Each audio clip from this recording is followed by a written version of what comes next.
ये आकाशवाणी रायपुर है। छत्तीसगढ़ी समाचार बुलेटिन के संग संध्या तिवारी की जय जोहार। अब सुनो आज के प्रमुख समाचार।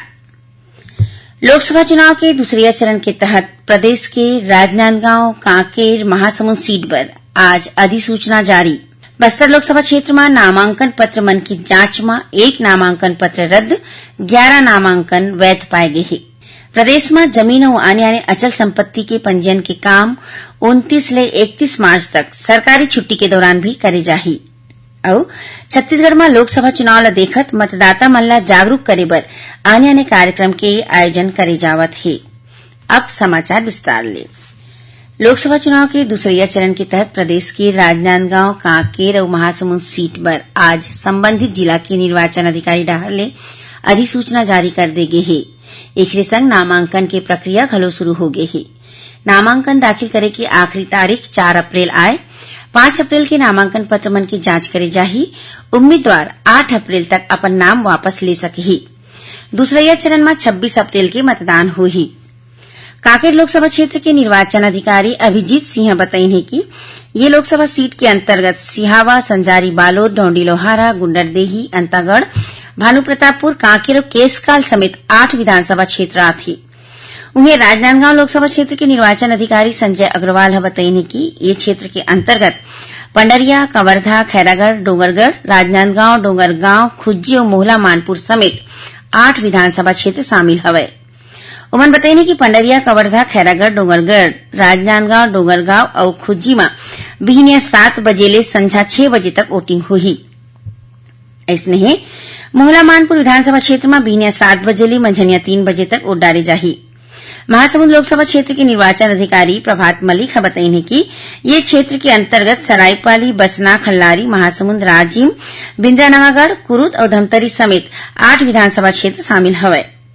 बस्तर लोकसभा क्षेत्र में आज नामांकन पत्र मन के जांच में 12 नामांकन पत्र मले 1 नामांकन पत्र रद्द करेगी। उन्हें 11 नामांकन वैध पाए गए हैं। उम्मीदवार 30 मार्च तक नाम वापस ले सकी। ये सीट पर 19 अप्रैल के वोट डाले जाही। प्रदेश में जमीन और आने अचल संपत्ति के पंजीयन के काम 29 ले 31 मार्च तक सरकारी छुट्टी के दौरान घलो करे जाही। खबर के मुताबिक ए बेरा राज्य के जम्मो पंजीयन दफ्तर में कंप्यूटर आधारित NGDRS प्रणाली ले पंजीयन के काम करे जावत है। चालू वित्त बछर के दौरान ये महीना के 29 ले 31 तारीख तक सरकारी छुट्टी रही। फिर अचल संपत्ति के खरीदी बिक्री ले जुड़े पंजीयन बर पक्षकार मन ला असुविधा ले बचाए बर राज्य के जम्मो पंजीयन ऑफिस ये 3 दिन में घलो खुला रही। संगे संग पंजीयन ले जुड़े दस्तावेज तैयार करैया ई स्टाम्प काउंटर घलो ये दौरान सामान्य दिन असन सेवा उपलब्ध कराए बर खुले रही। छत्तीसगढ़ में लोकसभा चुनाव ला देखत मतदाता मन ला जागरूक करे बर आने कार्यक्रम के आयोजन करे जावत है। यही कड़ी में रायपुर जिला के तिल्दा स्थित सामुदायिक स्वास्थ्य केंद्र में बाह्य रोगी विभाग OPD के रसीद में लगैया सील में मतदाता जागरूकता के संदेश लिखे गए हैं।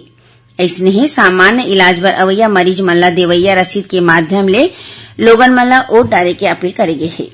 उन्हें बेमेतरा में जिला प्रशासन डाले राखे गए मतदाता जागरूकता कार्यक्रम ला golden book of world record में शामिल करे गए है। ये बारे में जिला निर्वाचन अधिकारी रणबीर शर्मा बताई कि जिला मुख्यालय के कृषि उपज मंडी परिसर के संगे संग साजा, नवागढ़ और बेरला में जागरूकता कार्यक्रम के आयोजन करेगी। ये कार्यक्रम में एक बखत में 1 लाख ले ज्यादा माई लोगिन मन मतदान करे के शपथ ली। ऐसने शक्ति जिला में घलो राष्ट्रीय ग्रामीण आजीविका मिशन के कार्यकर्ता मन स्थानीय लोगन मन मतदान के प्रति जागरूक करीन। ये बारे में शक्ति जिला निर्वाचन अधिकारी अमृत विकास तोपनो और परियोजना निदेशक BP भारद्वाज जिला के मतदाता मन अपन मताधिकार के प्रयोग जरूर करे के अपील करी। निर्वाचन आयोग डहाले चलाए जात स्वीप अभियान के तहत ऐसने जागरूकता कार्यक्रम बासीन और नगरदा समेत आने ग्राम पंचायत मन में घलो करेगी। एमा विशेष रूप ले माई लोगिन मतदाता मन ला अपन वोट डाले बर प्रोत्साहित करेगी। छत्तीसगढ़ी समाचार बुलेटिन आप मन आकाशवाणी रायपुर ले सुनत हव। छत्तीसगढ़ के खबर ले है आपके वास्ता और खबर के विश्वसनीयता ले है हमार वास्ता। आकाशवाणी समाचार रायपुर के प्रादेशिक समाचार बुलेटिन के संगे संग हमार समसामयिक कार्यक्रम आप रेडियो के संग अपन मोबाइल में घलो सुन सकत हव। आकाशवाणी समाचार फेसबुक, ट्विटर और यूट्यूब में घलो हावय। हमार फेसबुक पेज हरे Chhattisgarh news on AIR, Twitter handle CGAIR news और हमार यूट्यूब चैनल हरे छत्तीसगढ़ AIR न्यूज। तो अब रेडियो के संगे संग आपके मोबाइल के माध्यम ले हम आप तक पहुंचत हन। छत्तीसगढ़ के हर खबर पर सुनत रहो आकाशवाणी समाचार। अब आगू बाढ़बो बाँचे समाचार कोती। राष्ट्रीय सांख्यिकी कार्यालय के क्षेत्रीय कार्यालय डहारले आज रायपुर में प्रशिक्षण शिविर के आयोजन करेगीस। एकर तहत हर बछर वार्षिक उद्योग सर्वेक्षण के काम करे जावत हे। एमा चुने के औद्योगिक इकाई मन डहारले निर्धारित विवरणी भर के आने जानकारी प्रस्तुत करे जाथे। शिविर में शामिल अधिकारी मन ला उद्योग सर्वेक्षण के महत्व और उखर कार्य प्रणाली के बारे में विस्तार ले जानकारी देगीस। कार्यक्रम के पगरेती राष्ट्रीय सांख्यिकी कार्यालय के उप महानिदेशक अल्ताफ हुसैनी हाजी हकरीन उमन औद्योगिक इकाई ले आह्वान करीने कि उमन सर्वेक्षण प्रक्रिया ला समझे बर अपन संस्थान ले जुड़े जानकारी सांख्यिकी कार्यालय के पोर्टल में खुदे दर्ज करे के प्रयास करें। रायपुर के भारतीय प्रबंध संस्थान हा डिजिटल हेल्थ एसोसिएट्स के संग एक ठीन समझौता करे हे।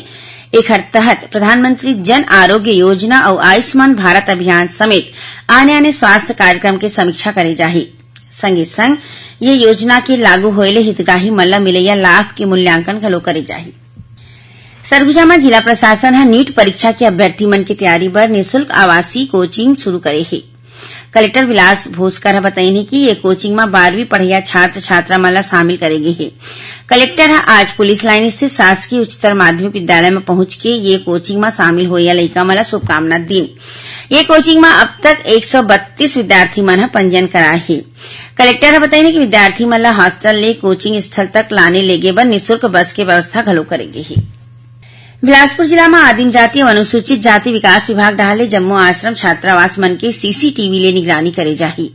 ये बारे में कलेक्टर अवनीश शरण अधिकारी मन ला निर्देश जारी करे हे।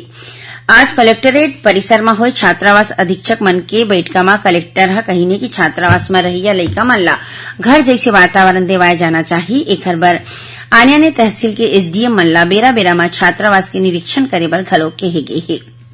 रायपुर रेलवे स्टेशन के प्लेटफॉर्म नंबर 7 के 2 दुकान में पाछू रती आग लग गई। ये घटना में मिल्क पार्लर और ओखर बाजू के कैंटीन पूरा जल के राख हो गए। रेलवे पुलिस और स्थानीय कर्मचारी मन की मदद ले आगी ला बुझाए के प्रयास करेगी। ये घटना में कोनो मनखे ला नुकसान नहीं पहुंचे है। शॉर्ट सर्किट होए के सेती ये घटना होए के कारण बताए जावत है। बलौदाबाजार भाटापारा जिला के बारनवापारा अभ्यारण्य में वन विभाग के अधिकारी मन हा बाघ के शिकार करे के मामला में एक जिन आरोपी ला गिरफ्तार करे हे। वन विभाग के दल हा आरोपी के तीर ले 5 गोला बम, पेंगोलिन के छाल और जंगली सुअर के दांत के संगे संग आने दुर्लभ प्रणाली के खाल बरामद करे हे। आरोपी के खिलाफ मामला दर्ज करके वन विभाग जांच शुरू कर दे हे। अब थोड़की समाचार सार में प्रदेश में हिंदी और अंग्रेजी शीघ्र लेखन की परीक्षा 31 मार्च की होही। उन्हें हिंदी और अंग्रेजी मुद्र लेखन की परीक्षा 7 अप्रैल के ले जाही। लोक शिक्षण संचालनालय के मुताबिक परीक्षा कार्यक्रम की पूरा जानकारी वेबसाइट में हवय। दुर्ग में railway police Puri Ahmedabad express के बोगी में तलाशी बेरा एक यात्री के बैग ले करीबन 6 लाख रुपया के अवैध गांजा जब्त करे है। पुलिस के मुताबिक आरोपी पान मसाला के झोला में गांजा लुका के राखे रहिस। और मुंगेली पुलिस चोरी और लूट के वारदात ला अंजाम देवैया अंतर्राज्यीय गिरोह के 3 जिन सदस्य मन गिरफ्तार करे हे। इखर तीर ले करीबन 1,78,000 रुपया नगद घलो बरामद करे गे हे। आखिर में प्रमुख समाचार एक घाव फेर। लोकसभा चुनाव के दूसरे चरण के तहत प्रदेश के राजनांदगांव, कांकेर, महासमुंद सीट पर आज अधिसूचना जारी। बस्तर लोकसभा क्षेत्र में नामांकन पत्र मन के जांच में 1 नामांकन पत्र रद्द, 11 नामांकन वैध पाए गे हे। प्रदेश में जमीन और अन्य अचल संपत्ति के पंजीयन के काम 29 ले 31 मार्च तक सरकारी छुट्टी के दौरान भी करे जाही। छत्तीसगढ़ में लोकसभा चुनाव ला देखत मतदाता मन ला जागरूक करे बर आने कार्यक्रम के आयोजन करे जावत हे। एक संग छत्तीसगढ़ी समाचार बुलेटिन यही सिरावत है। जय जोहार।